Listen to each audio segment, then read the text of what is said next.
আলাইকুম রহমতুল্লাহি ওবরকাতু। ইন্নাল হামদুলিল্লাহ ওয়াসসালাতু ওয়াসসালামু আলা রাসূলিল্লাহ ওয়া আলা আলিহি ওয়া আসহাবিহি ওয়া আহলি বাইতিহি ওয়া মান দাআ বিদাওয়াতিহি ওয়া জাহাদা ফি সাবিলি হাক্কা জিহাদি ইলা ইয়াউমিদ্দিন। ফাউযু বিল্লাহি মিনাশ শাইতানির রাজীম। বিসমিল্লাহির রহমানির রহিম।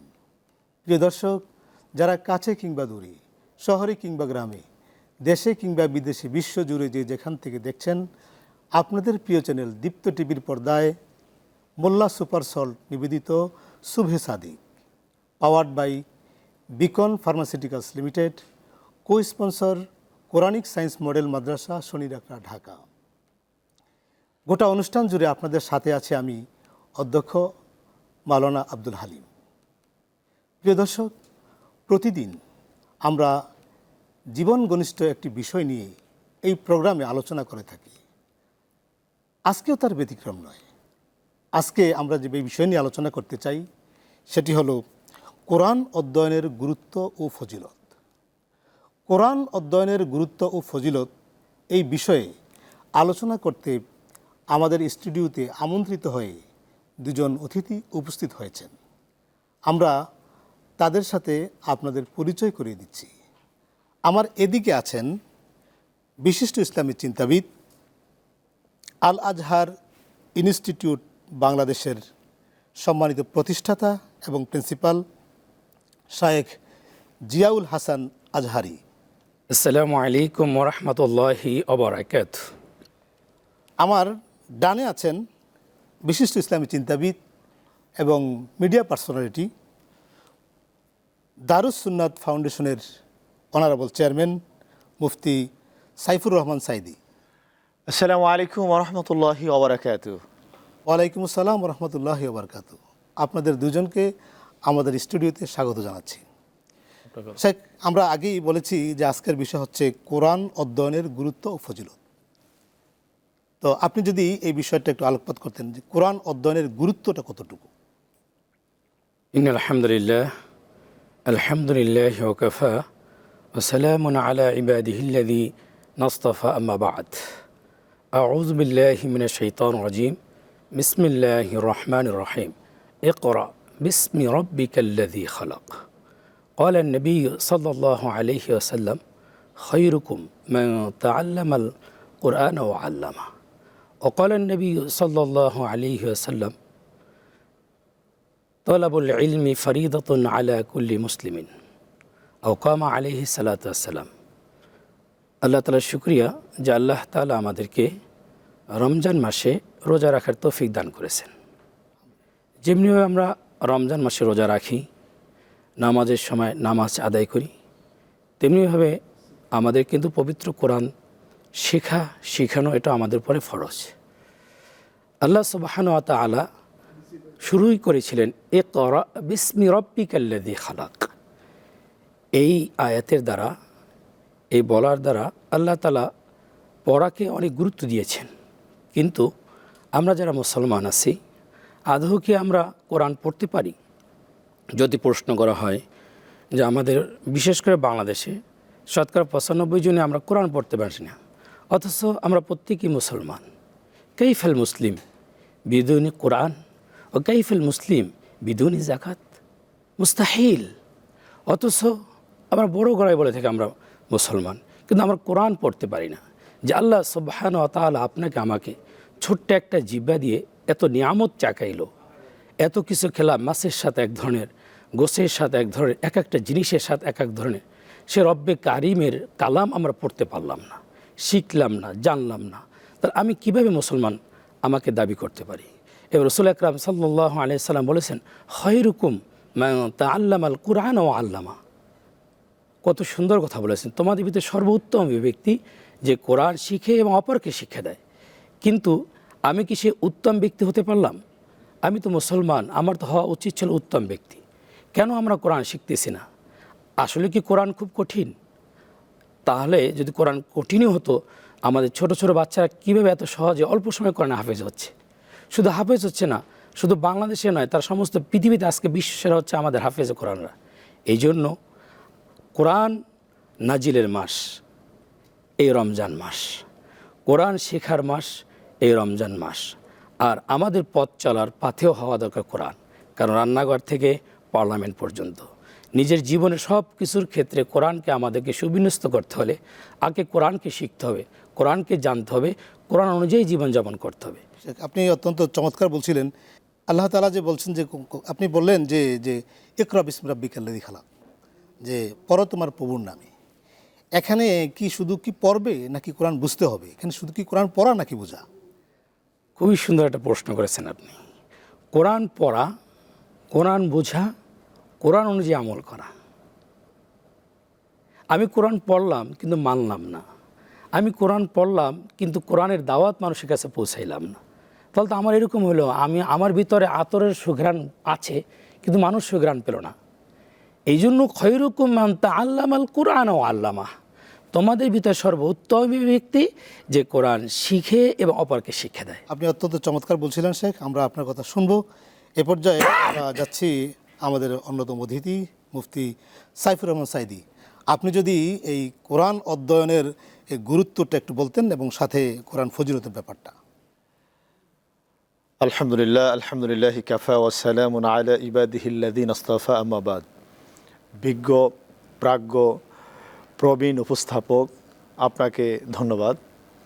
আপনি কোরআন নাজিলের মাসে রমজান রিলেটেড একটি বিষয় চয়ন করেছেন, এজন্য আবারও আপনাকে ধন্যবাদ। কোরআনুল কারীম মহান আল্লাহ জাল্লা শানুর এক ঐশী গ্রন্থ। কোরআন মানে হচ্ছে কি কালামুল্লাহ, অর্থাৎ আল্লাহ রব্বুল আলমিনের কথা। মানব জাতির হেদায়েতের জন্য মহান আল্লাহ রব্বুল আলমিন একখানা সংবিধান দিয়ে দিলেন। এই সংবিধানের নাম হচ্ছে আল কোরআন। তো এই কোরআন আমাদেরকে পড়তে হবে, বুঝতে হবে। রসুল আরবি সাল্লাল্লাহু আলাইহি সাল্লাম এই জন্য বারবার বলেছেন, কোরআন পড়ার প্রতি তাগিদ দিয়েছেন। তো কোরআন দেখেন, একজন মানুষের জীবন একদম শুরু থেকে শেষ পর্যন্ত বাস্তবায়ন করার জন্য কোরআন পড়তে হবে, কোরআন বুঝতে হবে, কোরআন অনুযায়ী তার জীবন পরিচালনা করতে হবে। যেমনিভাবে আমরা যখন ছোটোবেলা থেকে শুরু করেছি, যেমন আমাদের নামাজ পড়তে হবে।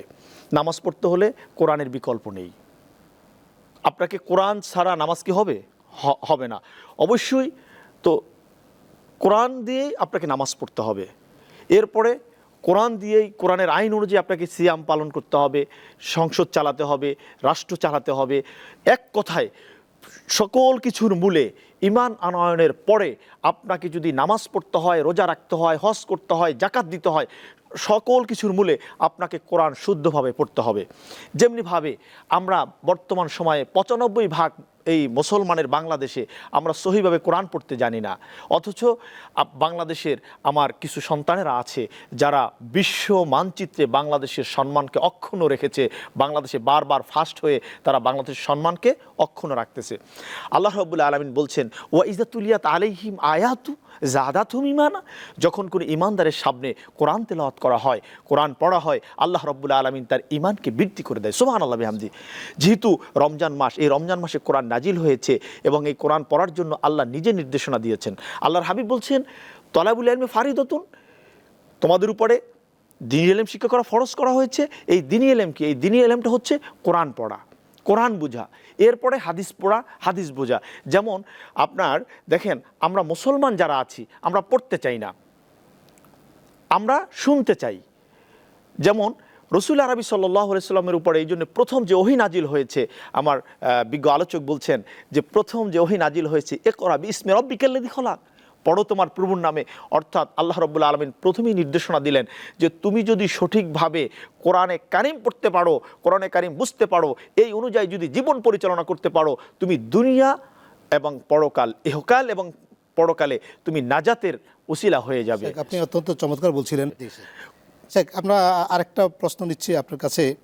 এই যে অনেকে আছে কোরআন পড়ে, জি, কোরআন পড়ে কিন্তু অনেকে হয়তো বুঝো, কিন্তু কোরআনের বিধিবিধান প্রতিষ্ঠার ক্ষেত্রে কিন্তু আমি কোরআন পড়তে পারি এটা মানি, কোরআন বুঝি আমি মানি, কিন্তু কোরআনের বিধান প্রতিষ্ঠার ক্ষেত্রে হয়তো বা আমি সেটা চাই না বা করি না, এক্ষেত্রে এটার কি হবে? আমি আপনাকে স্পষ্ট করে বলে দিচ্ছি মোহতারাম, যেহেতু আমি আমার পরিচয়টা দিয়ে নিচ্ছি, আপনিও আমার পরিচয় বলেছেন মুফতি। আসলে বাংলাদেশের আমি অত বড় আলেম না, অত লেখাপড়াও জানি না, তারপরেও বলছি যেহেতু নামের আগে মুফতি আছে, যেহেতু ফিকহ নিয়ে আমি কামেল করেছি আরবি বিশ্ববিদ্যালয়ের অধীনে, আপনাকে স্পষ্ট মনে রাখতে হবে যে যেই 8টি বিষয়ের উপরে আপনার ঈমান আনয়ন করতে হবে, এই বিষয়গুলোর থেকে যদি একটি আপনার সরে যায় তাহলে আপনার ঈমান লঙ্ঘন হয়ে যাবে।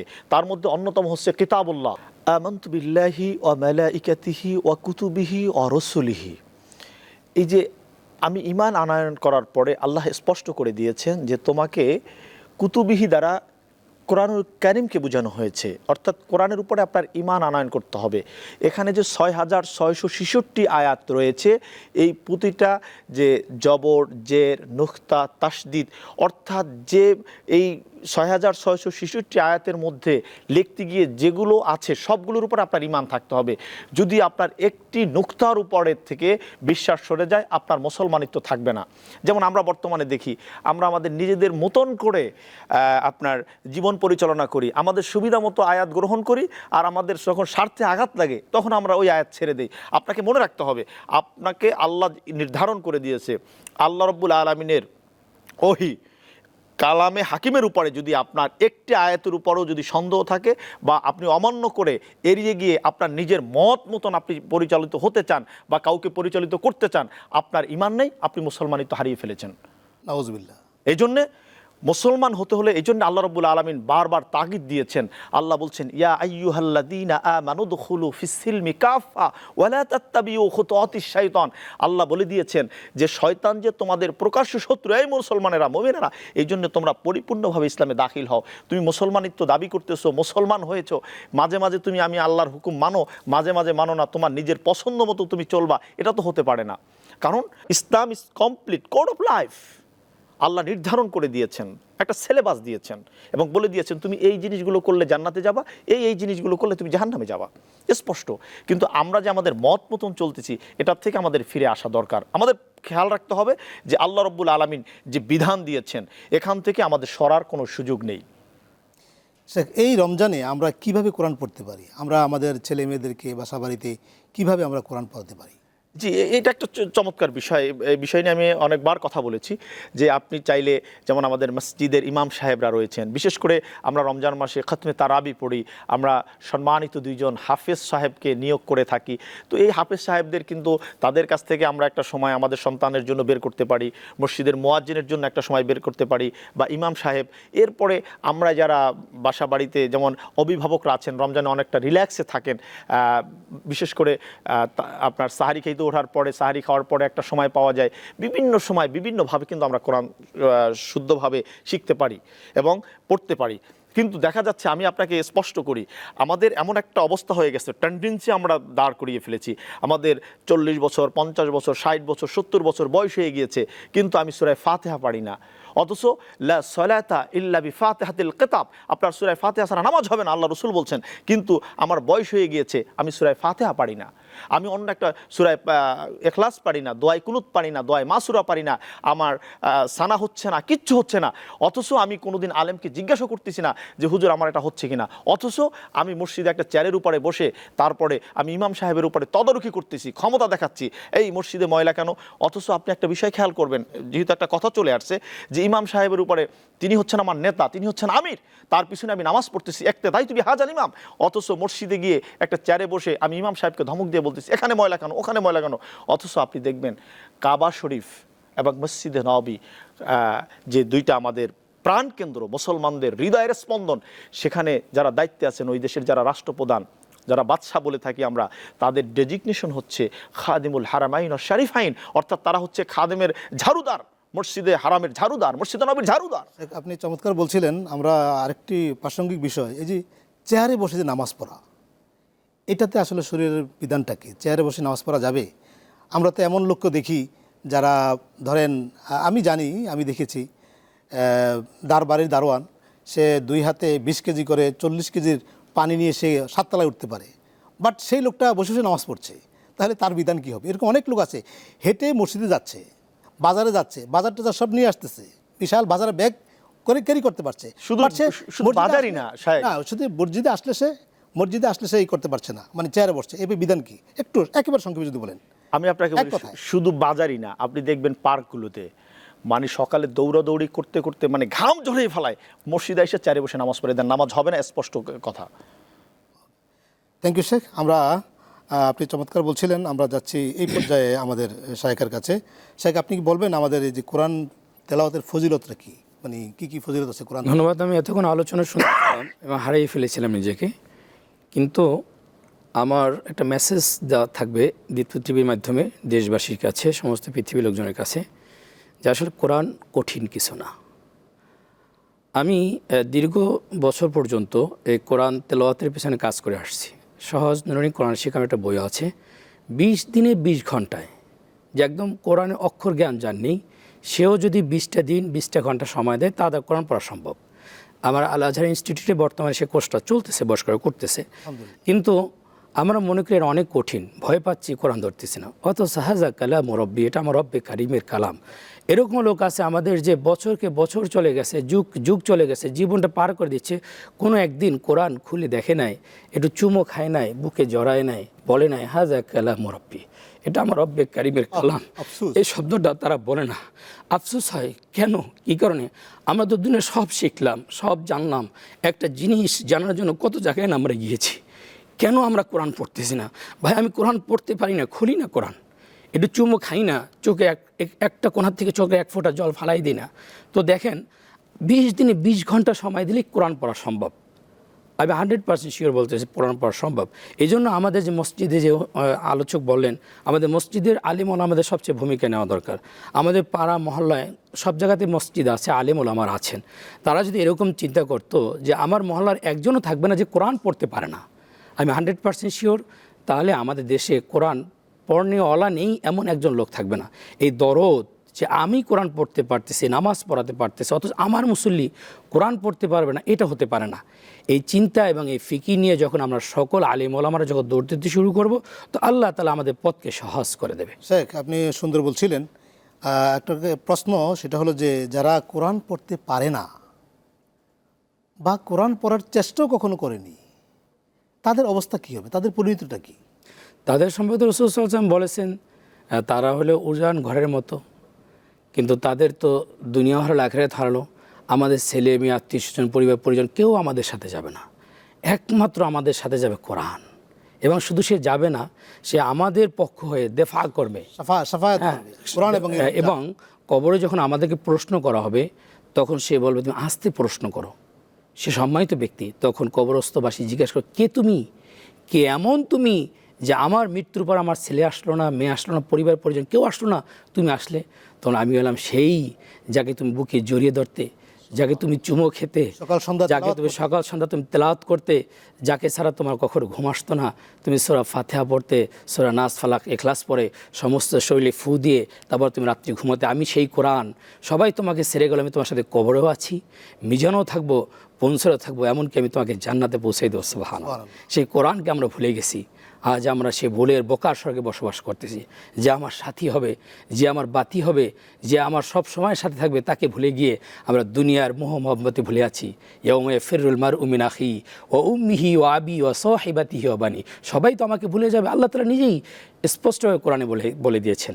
এই জন্য সম্মানিত দর্শক শ্রোতা থেকে বলবো যে আমরা আমাদের কাছ থেকে দৌড় দেই না, আল্লাহ তাআলাই পথ করে দেবেন ইনশাআল্লাহ।